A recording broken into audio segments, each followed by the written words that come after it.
SFI ডাকা ছাত্র ধর্মঘটে তুমুল অশান্তি। মেদিনীপুর কলেজে তুলকালাম, পড়ুয়াদের ওপর চড়াও বহিরাগত টিএমসিপি নেতারা। আন্দোলনকারীদের লাঠি পুলিশের।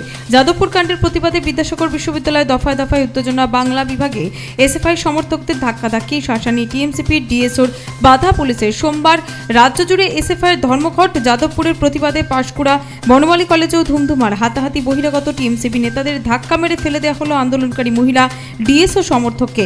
যাদবপুর কাণ্ডের প্রতিবাদে শিলিগুড়িতেও মুখ ফাটল এসএফআই সমর্থকের। একতরফা মার টিএমসিপির, একই সঙ্গে ধস্তাধস্তি ডিএসওর সঙ্গে, আহত 2। মুর্শিদাবাদ বিশ্ববিদ্যালয়ের গেটেও উত্তেজনা। কোচবিহারের জেলকিন্স স্কুলে উত্তেজনা। পরীক্ষার্থীদের শুভেচ্ছা জানাতে আসা ডিএসও কর্মীদের ধাক্কা, অভিযোগ টিএমসিপির বিরুদ্ধে। একই সঙ্গে থমথমে যাদবপুর, তালা বন্ধ করে ক্লাস বয়কটের ডাক ধর্মঘটিতের। অসুস্থ বলে উত্তাল বিশ্ববিদ্যালয়ে যাচ্ছেন না, জানালেন অন্তর্বর্তী উপাচার্য। যাদবপুরে আহত ছাত্রের বা চোখ নিয়ে দুশ্চিন্তায় আছেন চিকিৎসকেরা। গাড়ির তলায় পড়ে যাননি ইন্দ্রানুজ, এমনই জানিয়েছেন ইন্দ্রানুজের বাবা। তিনি বলছেন, রীতিমতো তাকে ইচ্ছে করেই গাড়ির তলায় পিষিয়ে মারার চেষ্টা করা হয়েছিল। যাদবপুর কাণ্ডে হাইকোর্টের দৃষ্টি আকর্ষণ। পুলিশের ভূমিকা নিয়ে প্রশ্ন উঠছে।